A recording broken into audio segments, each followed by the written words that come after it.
I hope.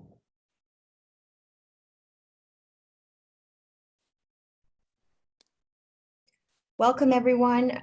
Delighted to welcome you to the inaugural Ask Me Anything Town Hall. My name is Sandra Rowe. I'm the CEO of the Global Blockchain Business Council, better known as the GBBC, and we're a Swiss nonprofit focusing on education, partnership, and advocacy for the blockchain community. We're delighted to welcome our special guest today, Darryl Burton. He is a veteran in the healthcare space, and he's going to talk to us about a very important set of topics related to how do we build human-centric technology, focusing on data privacy in the healthcare sector and how blockchain technology can help with that.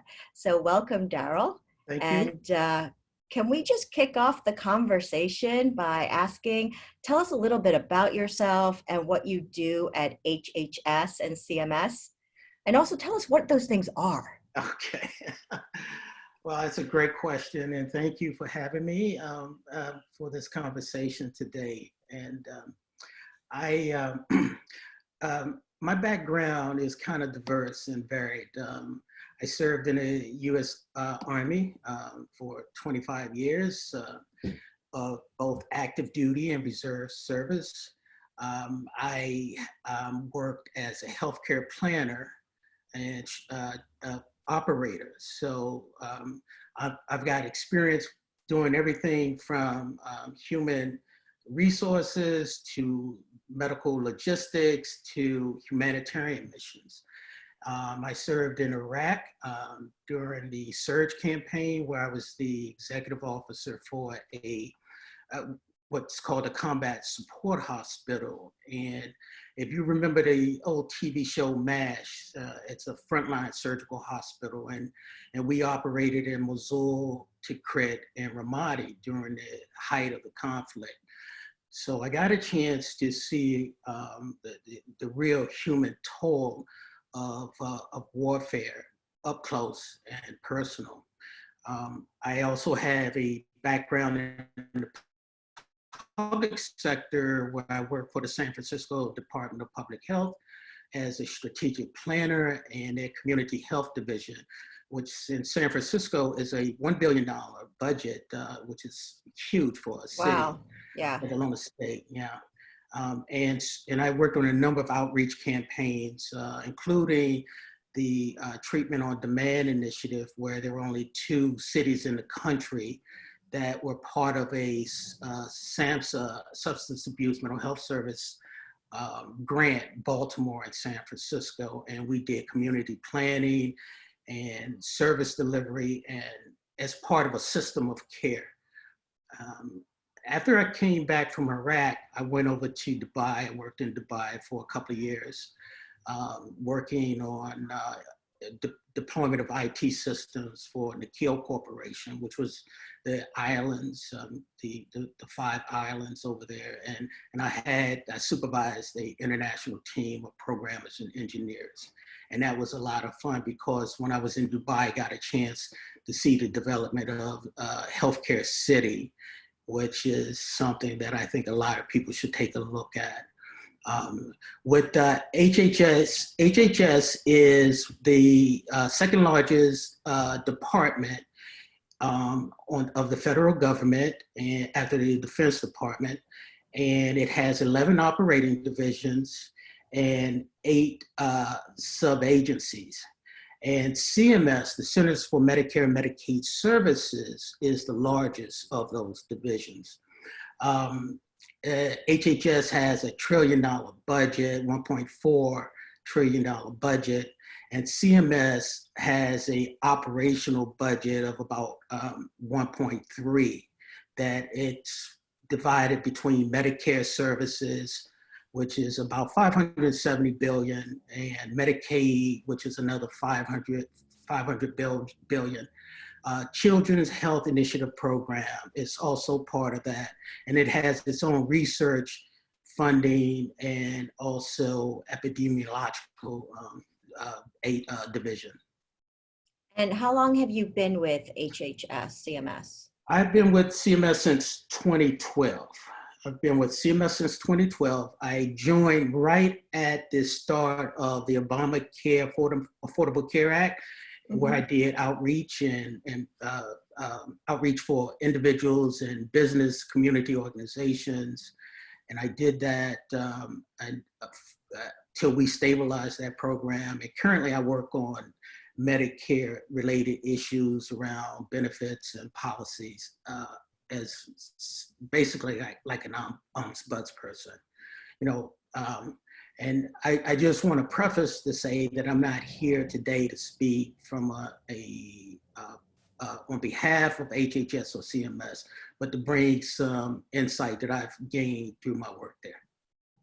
Absolutely, and appreciate the opportunity to speak to you as an insider, working on a number of different initiatives that have become obviously front of mind to every single person around the world, whether you're part of the HHS network or not.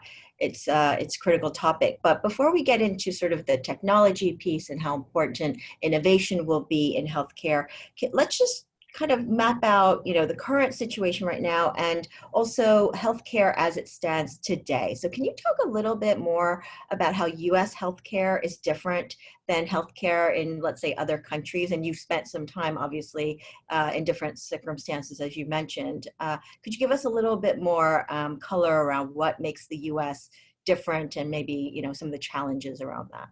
Well, the first difference is that in the US, we spend more per capita than any of the other OECD or the developed world. I mean, we average about $12,000 per person per capita. And so that's something that's always discussed when comparing the US versus Canada versus other countries. I think the other thing is that we have a system that is the majority of people in the US, about 150 million people, receive their health care from their employer.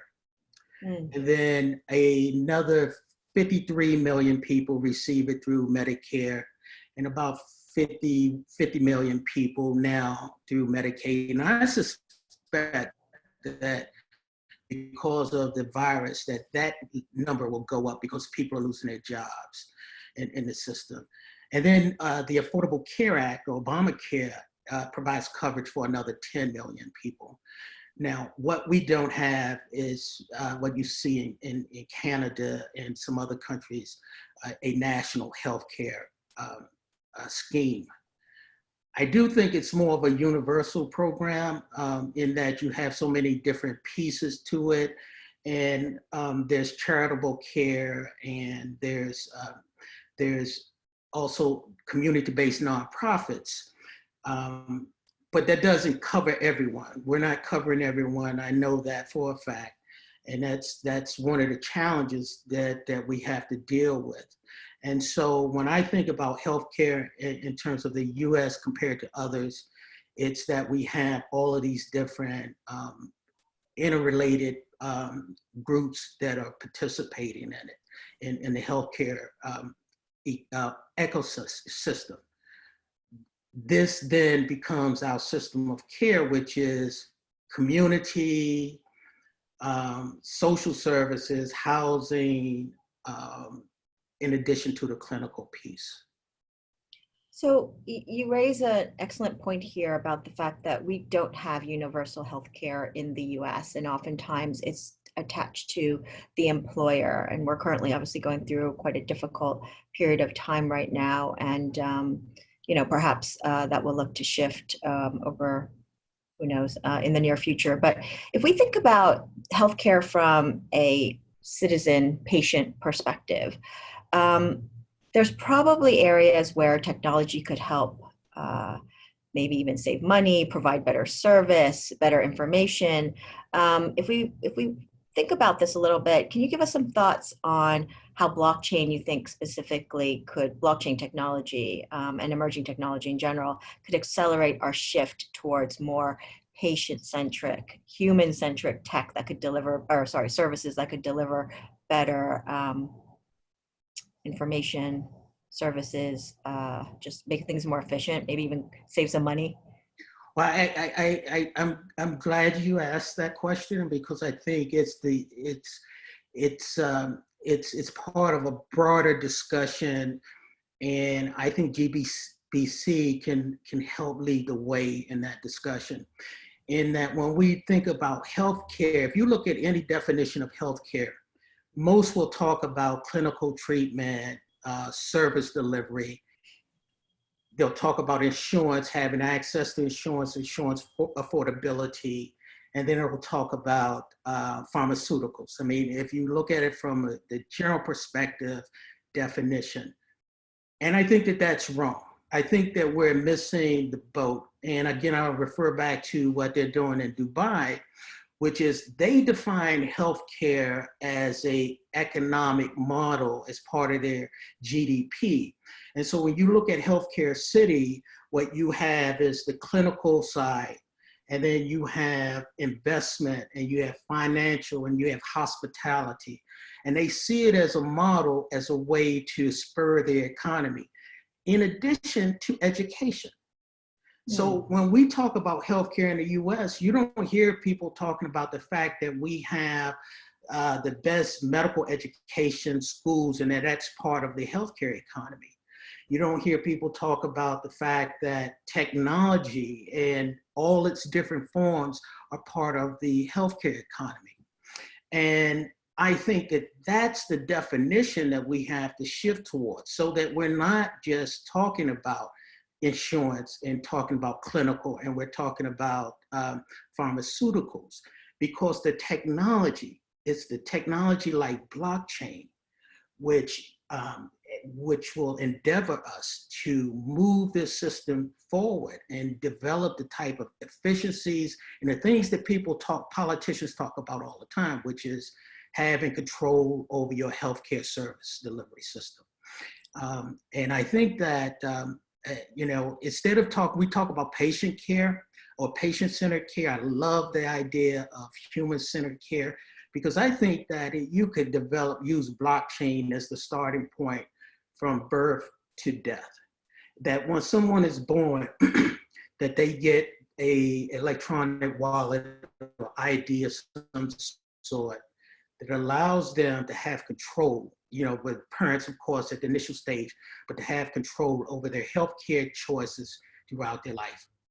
So that's a very key point that you raised, which is the idea and concept around the person from birth to death, as you've put it, to be able to have a record of everything from vaccinations to doctor visits, perhaps to allergies that you may possess, but have that in your power to choose to whom you reveal that information. Yeah, I mean, the companies now, as you know, that are paying for their employees to have surgeries overseas, and they're paying. Medical tourism is really growing in the world. A lot of countries are trying to get in on that.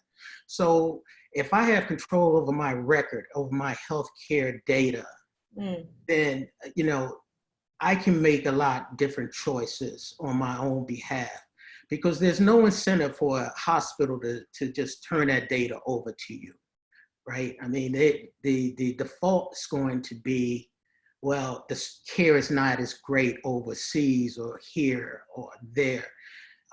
And when you're looking at costs, you need some level of competition, and you need to, as an adult, make your own choices.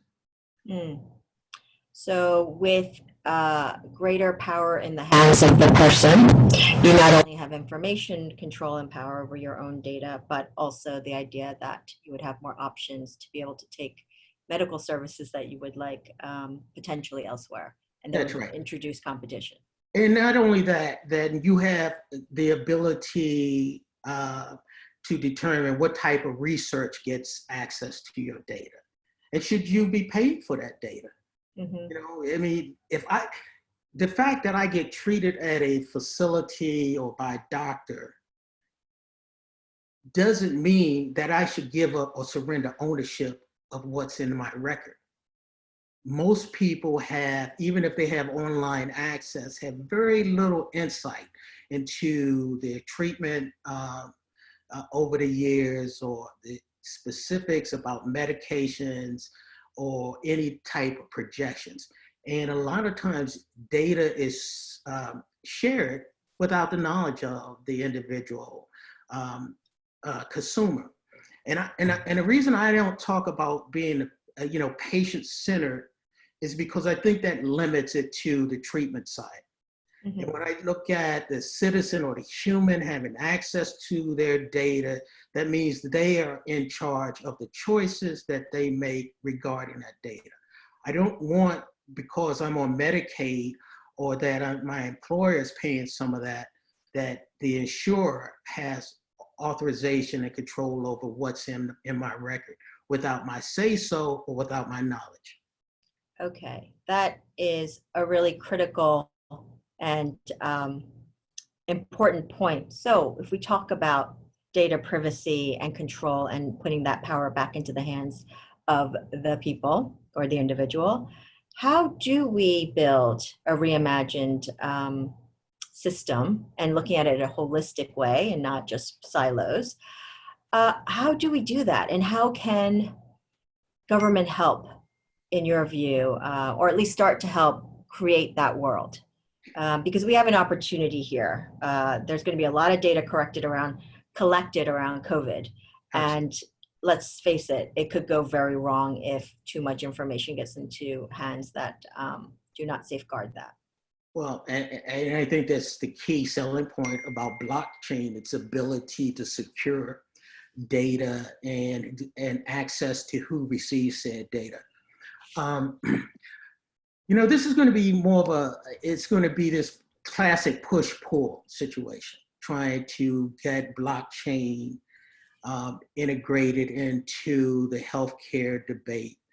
And the fact is, we need to start with a definition of what healthcare, redefine the definition of what healthcare is. And one way to do that from your vantage point is to start to write that, to actually write a definition of healthcare that encompasses all of its inputs that are beyond what we normally talk about. AI, robotics, and of course, blockchain, and what that would say.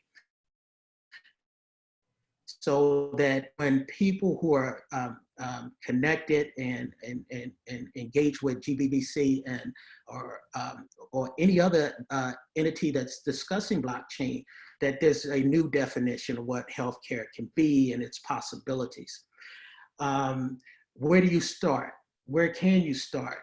Well, I initially, I'm of a couple of minds about it. I think that if I were to look at an undeveloped country, let's say in Africa or Asia, where there's only one hospital that's probably in the capital city, and treatment is being provided in villages far, far away. And it's being provided by traveling nurses or doctors, Doctors Without Borders organizations, nonprofits, NGOs like that. What if you could, when a person was born and they had immediate access, because now they've got cellular technology everywhere, and that they had a wallet that had a blockchain similar to an electronic health record, that when someone came out, didn't matter where the clinical care came from, that you start recording early, and that you could feed that data back to the central hospital or health agency that would be responsible in that country. And that is a vision that I have of thinking about it in terms of the way cellular technology made a difference when landlines could not, because of the cost of capital to develop. In the US, we have a big country. We're a big country, but parts of our country are seeing population diminish. So you think about the Dakotas and Montana, or some of these places where physicians who are graduating from school, they don't really want to go to those locations. And so you have an aging population in need of healthcare, and fewer doctors. Hospitals are closing at a rapid rate in those locations. This is where, again, blockchain, the introduction of blockchain could make a difference in this country. And so maybe a concept like what the FCC did with the introduction of internet and for rural and socially, economically depressed areas, that you would go in and do a pilot of blockchain as a health system of care and build out from there. That might be an approach that might have some appeal, I would think, to some public policy people. So based on the few minutes of conversation we just have, I feel like Darryl's given us, by the way, the GBC community, us homework to actually lay out and architect what we believe would be a reimagined healthcare system with better information delivery and flow for a patient-centric world. But then further to that, there's actually an ability for us to think about how telehealth, which is, or telemedicine as people are calling it, is exploding right now, and how that could then be incorporated with information flow with a blockchain infrastructure. So there's a lot for us to think about. Appreciate you've given us some good nuggets there, and I think some homework as well. So we'll get cracking at it. There are a lot of great brains in this community, so I think we'll have no shortage of being able to at least take elements of this. And there are companies and startups right now that are working on pieces of this. I think the real question is, how do we tie these pieces together? Yeah, and you know, the problem with healthcare is that despite the innovation in treatment, it's slow to innovate as a whole, if you think about the healthcare system, because there's so many layers of regulation that you have to deal with. You have to deal with federal regulation. You have to deal with state regulation. You have to deal with local regulations. And I see that specific in a place like San Francisco. And then you have the risk associated with anything that has to do with healthcare. Insurance is so expensive, so that adds to the cost. Malpractice insurance adds to the cost of everything you do in healthcare in the US. Excuse me. And so all of these pieces are the challenge to trying to introduce something new. And then you've got companies that are invested or facilities that are invested billions and billions of dollars in capital costs for electronic health record systems. In my view, and I don't know the answer because I'm not a programmer, but if there was a way, and I've been talking to others in the community, could you program blockchain in a way that you do with an EHR? Could you put the same fields?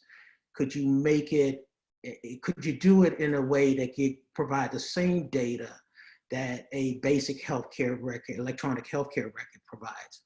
Because you have to see, when you look at electronic health records systems, you're paying a cost per month. You may have to pay a cost per patient or consumer. There's so many pricing differentials that drive that cost up and make it prohibitive, especially if you're in a small community or you're in an undeveloped country. And that is all, that has been the only option so far. So let me ask you this, Darryl.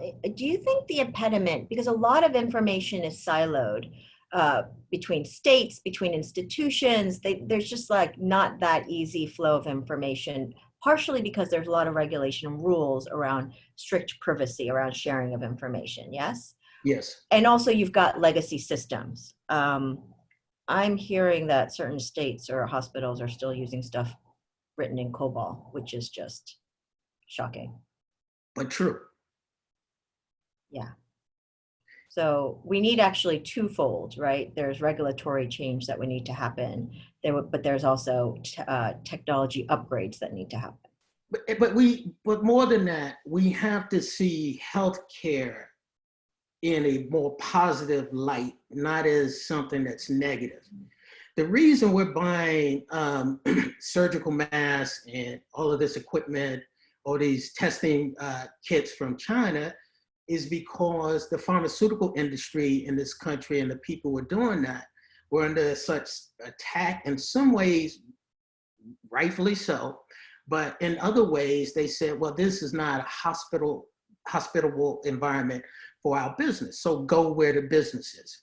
And now, and as we look at this, this COVID situation, all countries are looking at, okay, this is a part of national security more so than anything else, and we need to look at how we bring some things back home. And I think that that's going to be an outcome that you'll see from this. Now, the technologists, the question for me, or for all of us to think about is, what is the technology? What is the blockchain technology? Is it a capital investment, or is it part of a public good? So if it's a capital investment, it means that it's got to have a input, output, and it's got to make the system more efficient. What policymakers and elected officials look at is like, is it a public good? From a public good standpoint, then everybody should have access to it no matter what. But in order for them to see that value, you're going to have to show some business use cases where you see the total cost on return, the benefits of it, and that's where we're lacking right now, because it can't just be about one part of the system.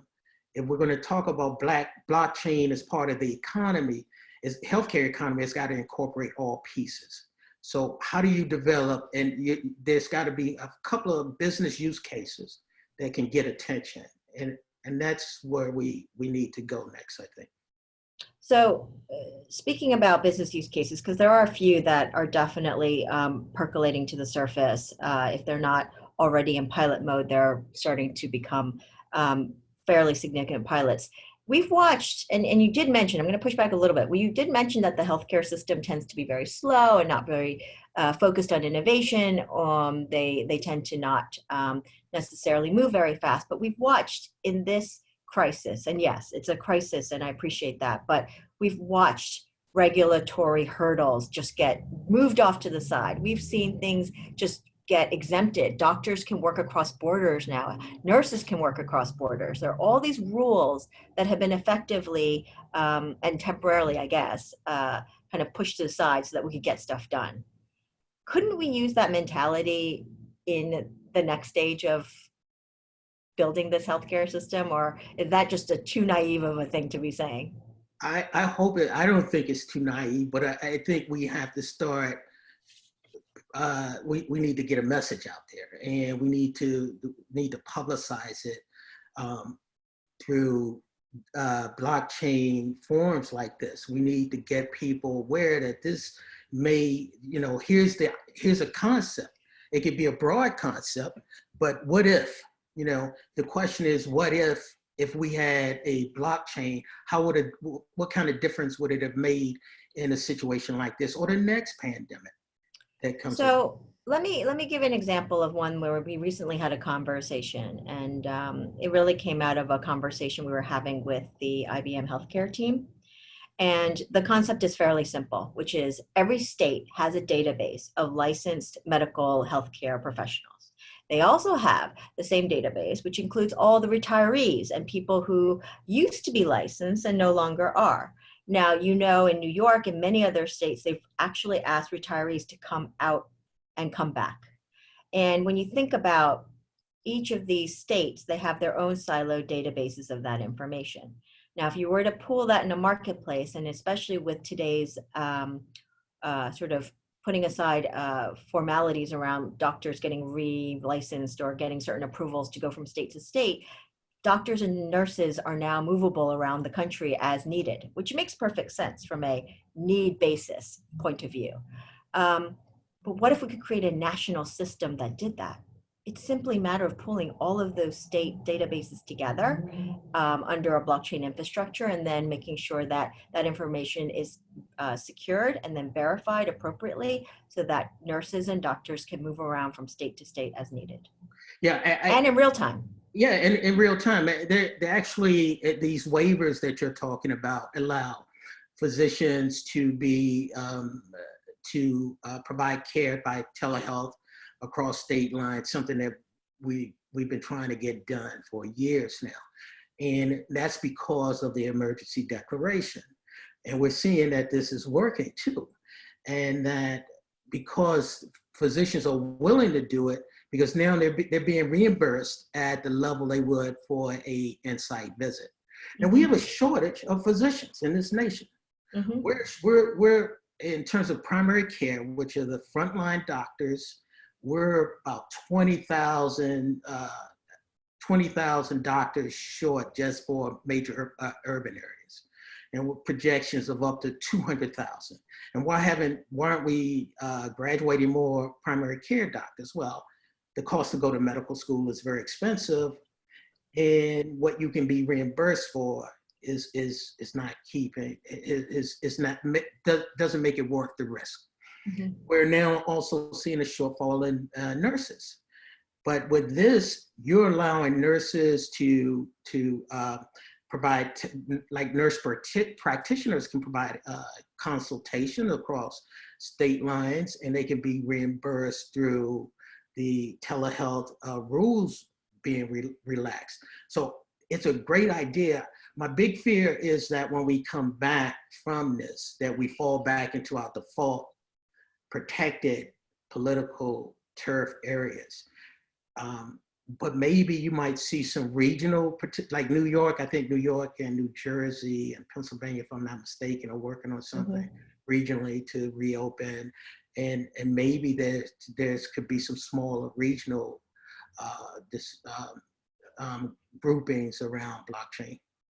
So I know there are a lot of questions coming through, and we will get to them, but I have a couple more that I just want to cover so that we can also look at this from not just a here are all the problems standpoint, but also where are the opportunities and where could we actually have real actionable items that we could actually focus on. So you mentioned one, which is that the US is a behemoth and it's a big country. It's got lots of, at the federal level, there's a lot of red tape. Perhaps the opportunity set for an entrepreneur, if they're looking at this right now and thinking, what problem could I look to solve? You're maybe suggesting that perhaps at a state level would be more amenable, or a regional grouping of states to try to get something going. Is that the view? Yeah, I think so. In fact, I would even say looking at community-based healthcare and looking at their system of care, because you could conceivably put a blockchain together. Let's say if you were dealing with like a Medicaid recipient or a veteran, you could put something together that will be able to support around their housing, a tracking of housing and medical care and treatment modalities for people who are very transitory. And that's something that's very difficult for local communities to do. So the other thing is that your ability to at least pilot something might be a lot easier because the thresholds for doing something at a local level is going to be a lot less costly than having engaged with the state. The state's going to be a lot cheaper than having to engage with the federal government because of the rules and regulations. But states have an opportunity now. States have an opportunity to do something like this. So if I was looking at trying to, as a startup, where would I go? I'd go to my local Department of Public Health. Okay. And I would say, I've got an idea. And this is the idea. And then I would make sure that I have GBBC linked and connected to it. And to sketch out something that says, here's the concept.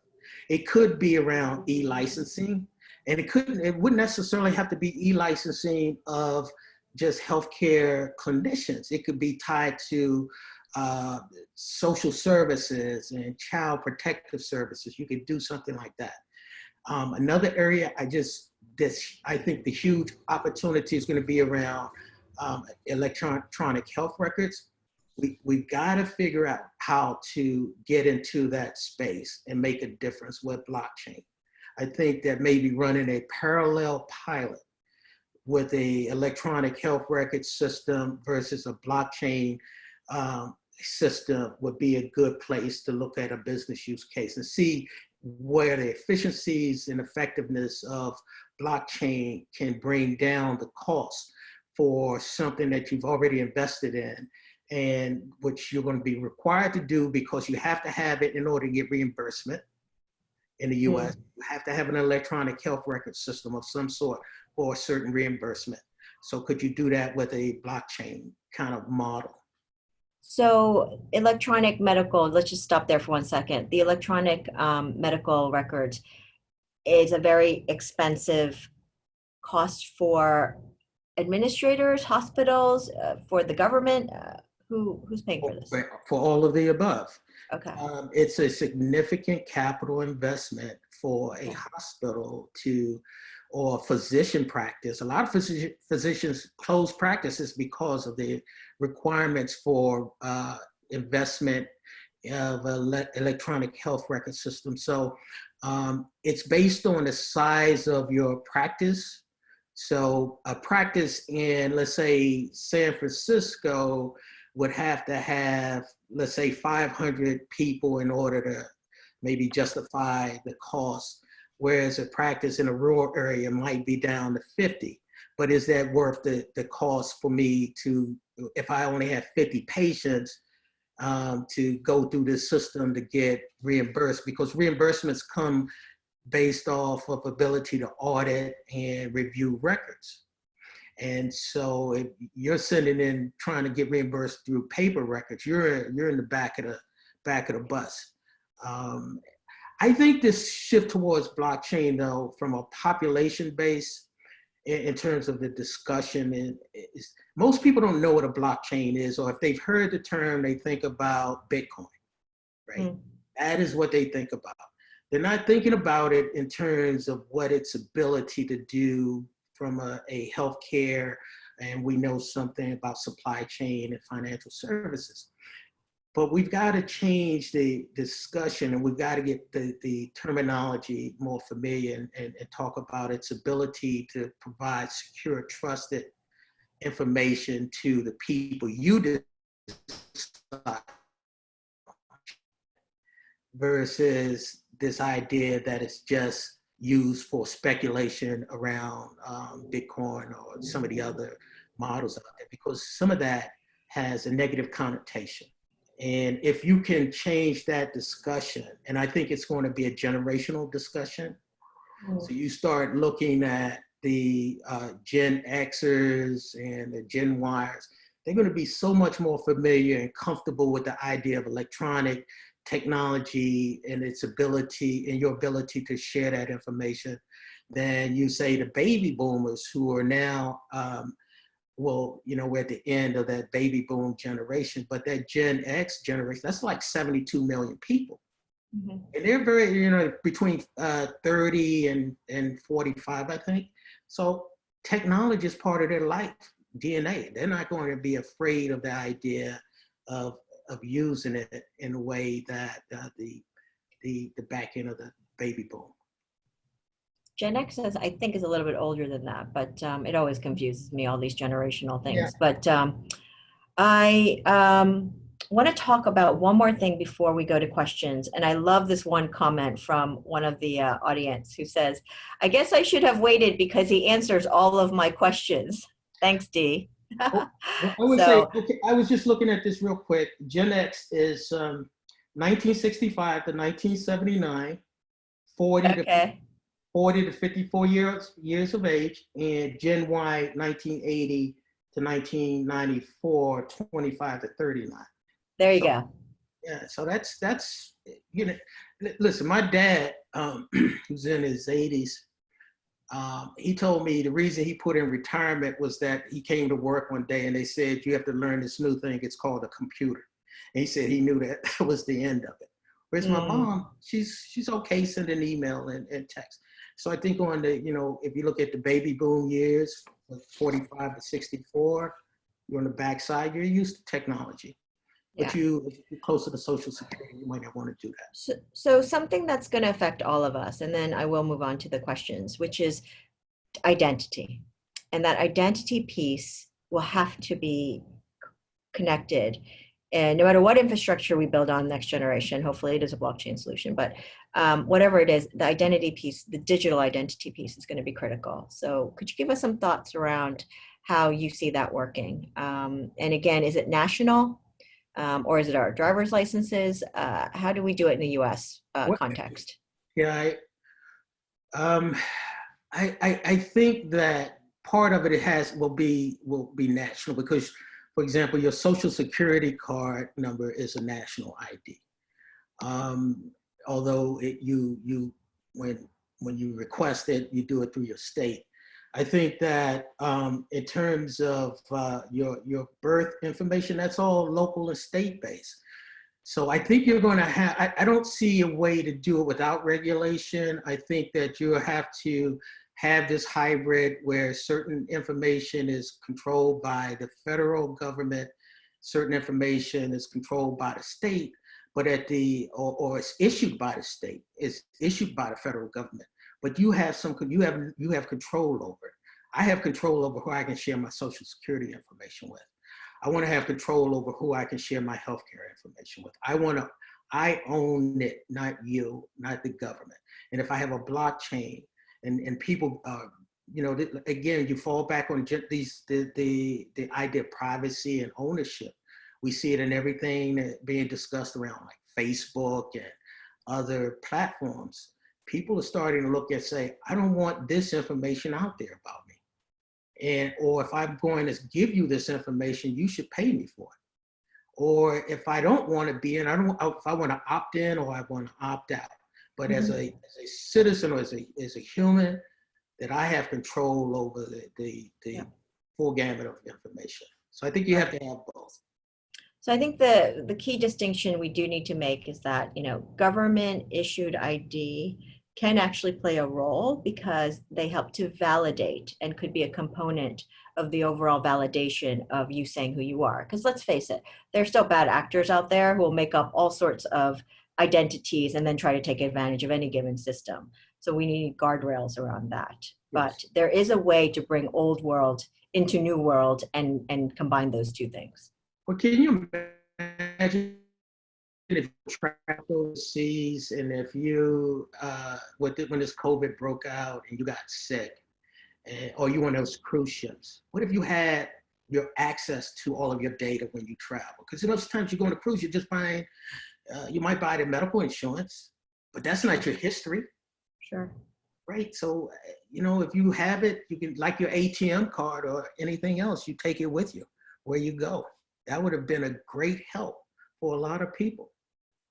Yeah, I don't see too many people carrying folders of their medical histories around. But let me take a look at a couple of questions here. And Darryl, hopefully you could help me out with some of these acronyms, because it's clearly people who are in the healthcare space. What other technologies would you need to use if you used a blockchain to store health records? Would there still be a need for electronic healthcare records, EHRs, since you have to store large records off-chain like X-rays, MRIs, etc.? So how would you distinguish between, I guess, certain types of data versus other? Well, I mean, that's a great question, and it's true. I mean, the X-rays and take up a lot of bits on an electronic health record system. I don't really know, electronic healthcare companies, the big ones, they have their own data systems and they manage those. That's part of the subscription service that you pay for. My understanding, though, is that if you had a blockchain, you could collect larger bits of data and store it in multiple locations at a fraction of the cost. But I'm not 100% sure about that. Yeah, I would actually probably refute that. I don't think it would actually allow for, it's a more nuanced question, but I don't think it solves that problem. I think what it can do is to help verify the data that's there. You don't need to put the data on the blockchain, but you could have a hash of the verification of that data being true Okay. on the blockchain.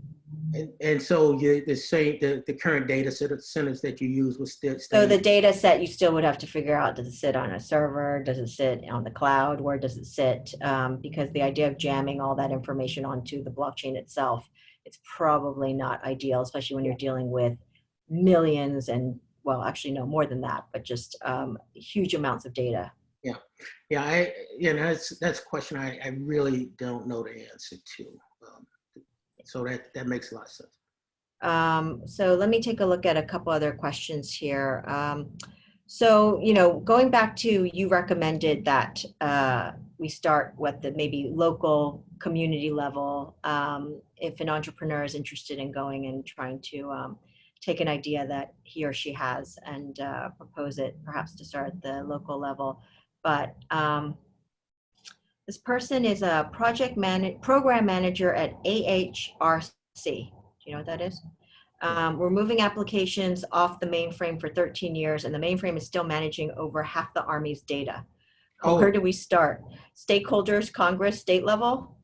Well, dealing with because it's the Army, you're going to have to start at the federal level, and you're going to have to go through the Department of Defense, because they control the decisions around that.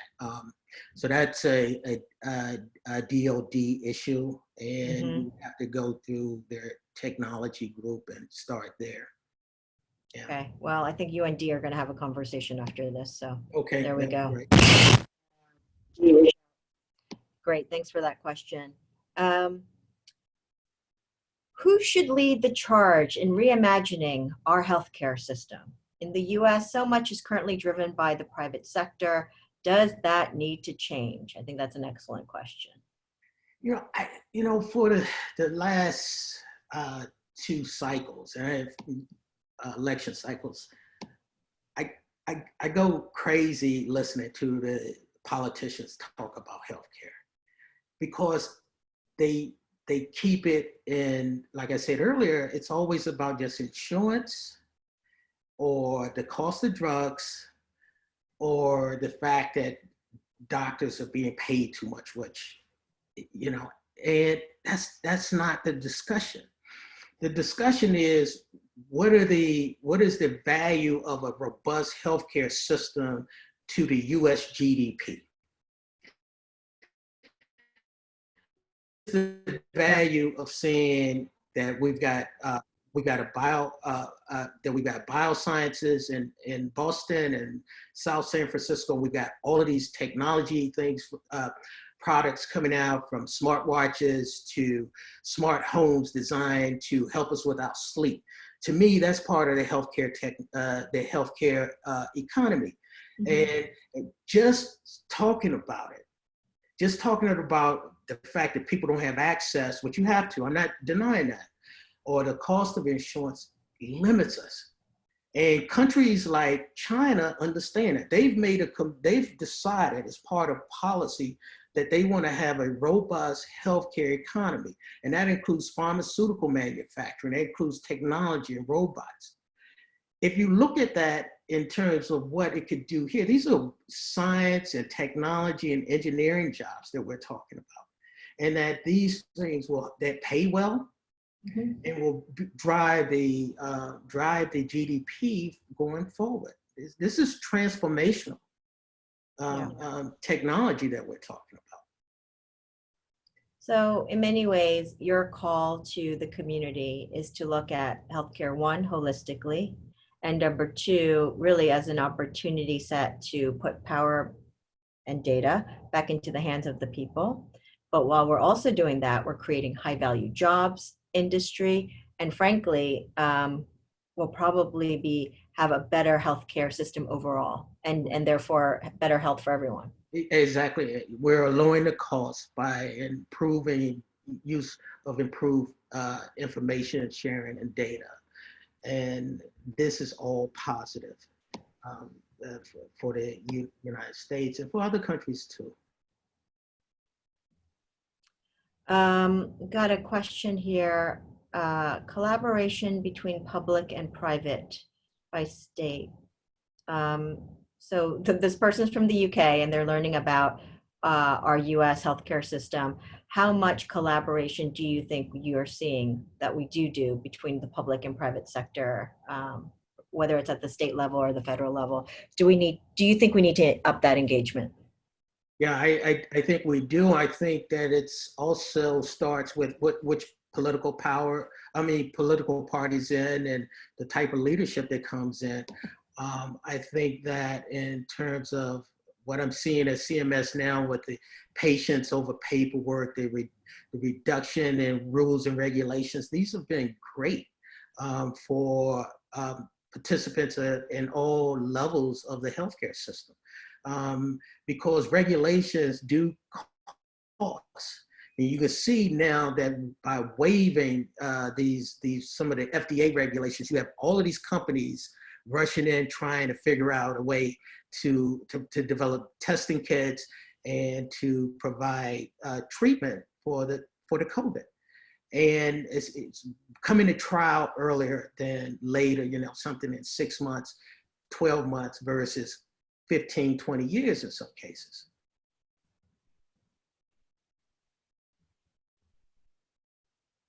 I appreciate that. I'm going to go back to some of the earlier ones, and I want to thank Corby from the UK for that previous question.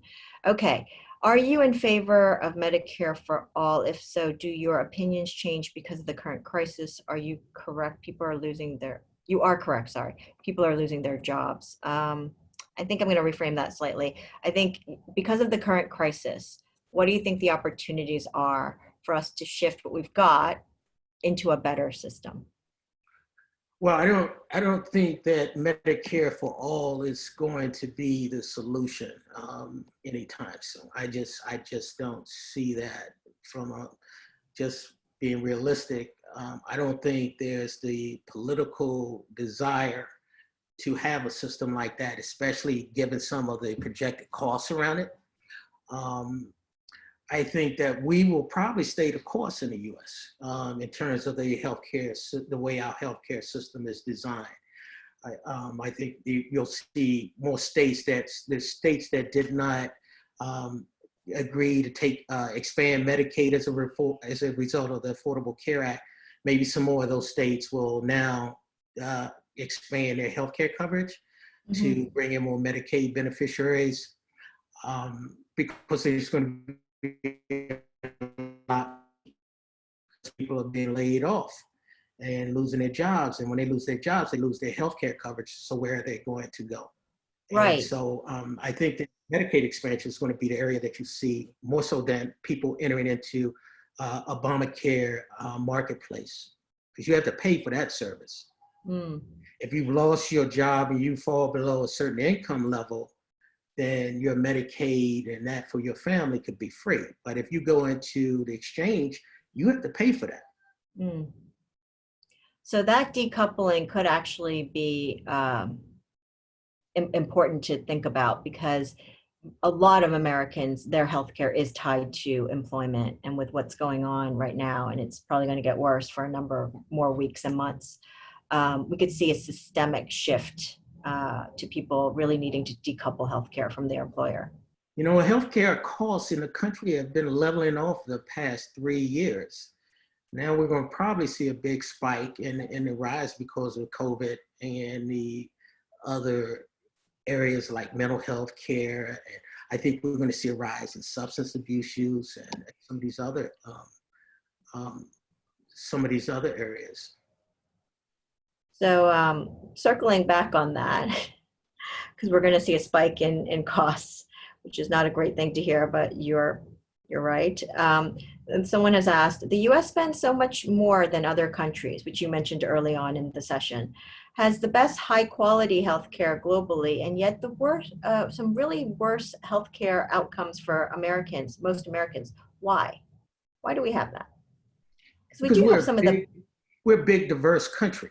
And, we're a big, diverse country, and we've got all of these different demographics. So genetics plays a lot in that. kind of societal issues play a lot in that. We're also a country that has a large immigrant population. So that plays a lot into that. I mean, there's a lot of, and just the cost of doing healthcare in the US, the insurance costs, the costs for, like I said, infrastructure around that are mandated, like technology systems, like EHR systems, all of those add to the cost. And it's a classic, it's a classic, if you look at geographically, you see better outcomes in certain parts of the country than others. And so that's where you see why we have so many outcomes. Now, quite frankly, some of these things are kind of scary that are happening in the US, but now we're seeing them happen around the world, which is the rise of diabetes. Mm. It's not just before we had, we see this onset of young people with diabetes, and we're seeing that grow, and we're seeing people come in and with diabetes as adults in late stages. But that's happening around the world. And there's no answer for that other than food and genetics. They're still trying to figure that out. So actually, I think it goes back to your point about, if we're going to reimagine healthcare system and be it on a blockchain solution, that would be great for the information sharing and the transparency. But we also need to think about it from a prevention, nutrition, holistic way. Yeah, and we've been doing that. I mean, you know what wellness is. I mean, we talk about wellness, and anyone that has healthcare has a wellness. But most people don't know what that means, right? They hear preventive care.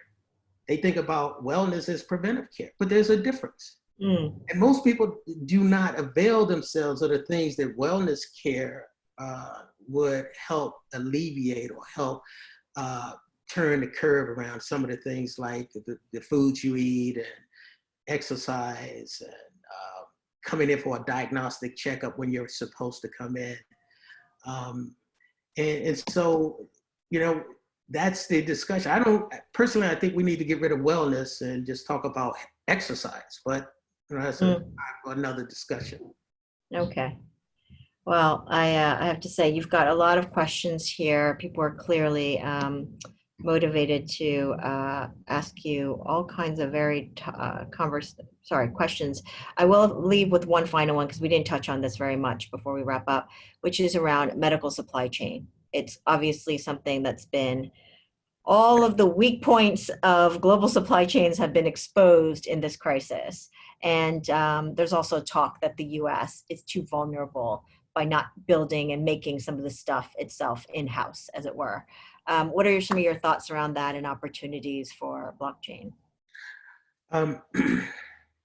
I actually have just started looking at this, and I don't really have a well thought out concept, other than thinking that we'll see a return of manufacturing in this country around some of these areas, like and that state and federal government will incentivize through tax credits and tax breaks, startup companies to bring some of this type of manufacturing back to the US. I think we're going to take a closer look at our pharmaceutical industry and start figuring out how do we get these companies back in the US. Equipment manufacturers maybe shifting closer to the US, because you see like Amazon and Ford and like the automotive companies and the airline industries are now making equipment in support of the COVID response. Mm-hmm. You might see, now GE's always had a medical division, but you might see some spinoff from that right, of some of the automotive companies and other companies have now been enlisted to manufacture. Respirators, ventilators, face masks, all of that. I think we're going to see a real policy change to bring more of our healthcare back into this country. Well, I agree with you there. And I think as a final thought, if we're going to do that, we should build it on a system that allows for real-time information flow of where things are. Right. I think blockchain could help with that piece. I agree. Thank you. Okay. Well, I think we're at the hour. Actually, we're just past the hour. I want to thank everyone for joining, and I hand it over to Joshua to close Thanks us so out. much, Sandra, Darryl. Wonderful conversation. We appreciate you both taking the time to join us here today and to present this valuable conversation to our attendees here. Thank you, everybody, for your questions. We want to say on behalf of Ocean Elders, sponsors of this event, and technical assistance provided by me, Joshua, at the Webinerd. You can reach out at thewebinerd.com if you'd like. Follow Ocean Elders on their YouTube channel and follow on social. You have some contact information there on the screen. Make sure to capture that. I'll come back to that in just a moment. We do have some upcoming events to report to you coming up on the 24th of April, also May 1st and May 8th. You can catch a glance of that on the screen here, and we'll make sure to provide you updated information as those dates come closer. Again, that contact information and how to learn more available on your screen now. We just want to thank you one more time for joining us today, and please enjoy the rest of your day.